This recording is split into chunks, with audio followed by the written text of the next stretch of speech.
با همکاری صنفی خودم ساخته شده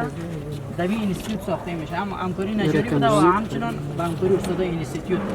که از جمله برق صنعتی اگر بگوییم چپگرد و رازگرد موتور درش کار شده و از جمله برق ساختمان که درش بگوییم سویچ یک پل دو پل صلیبی تبدیل و چند وسیله که در برق استفاده میشه و فعلا که در اینجا کار کردیم چالانی خود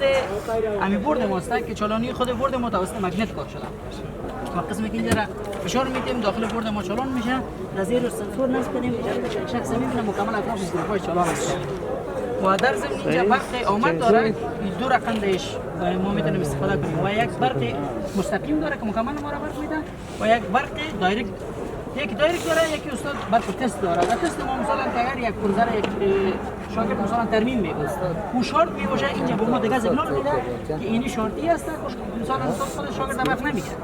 و اینجا گروپ سیگنال داخل چالان میشه و قسمی که حالی میبینیم مثلا اینجا فالش کردیم ما اینجا در برق مستقیم میزنیم اینجا فقط فعلا سوی شناور کار کنیم بس سوی شناور نیست که زمانی که یک واتر پمپ ذخیره آب دوام میباشه و اتومات خودش که خالی میشه سویچ خاموش میشه واتر پمپ فرمان میده که واتر پمپ باید چالان شه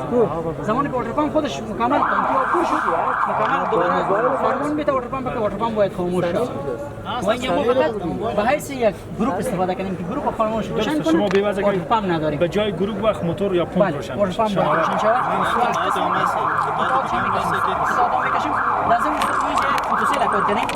با فوتوسیل وظیفه‌اش زمانی که مکمل روز تاریک میشه